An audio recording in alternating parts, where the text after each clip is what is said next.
Bir jonliqning suvga sho'ng'uy olishidagi eng muhim omil uning jismining suvdan eg'ir bo'lishidir.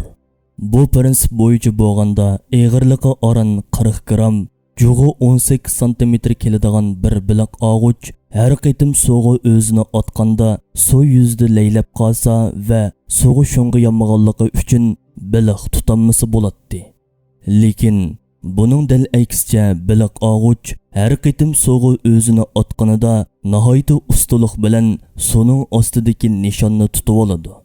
Béliqalghuch baliq bilan oziqlanadigan to'limi mohir bir baliqchi qush bo'lib, ko'pincha vaqtda bir yerga qo'nib turib, suvning ichini savirchanlik bilan kuzatadi. Bir baliqni ko'rganida suvga sho'ng'ishga tayyorlanadi va nurning suvdagi sunish nisbatini oldin o'ylashib oladi. Ondan qanot qiqib tez sur'atda suvga o'zini otadi.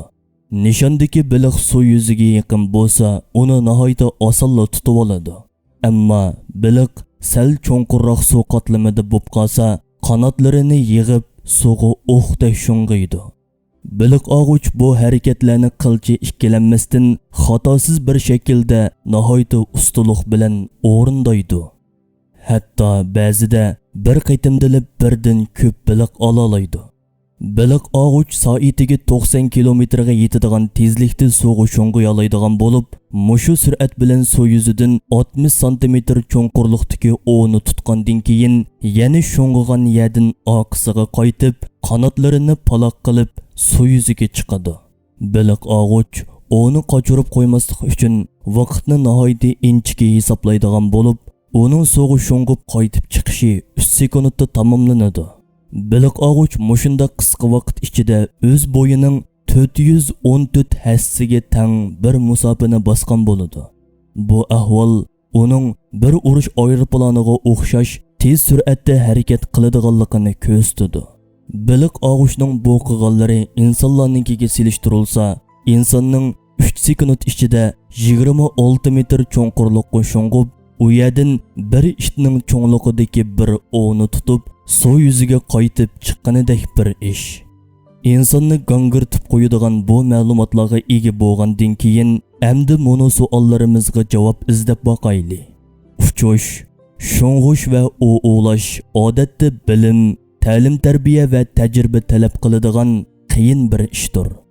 Sizlarchi bu kichik jonivor uchish, sho'ng'ish ham o'vlash qatorliq ishlarda bunchavala mahoratni nadin o'rgangandi? Uni tarbiyalab, mushundoq yetishtirgani zodi kimdi? Jismi suvdan yengil turibmi, suvga sho'ng'ib, cho'nqurliqlardagi o'ni o'liyalaydigan tan qurilmasiga qandoq erishgandi? Qaysi sabab va tasaddibilik bu organlarni uning vujudiga o'rinlashtirgandi?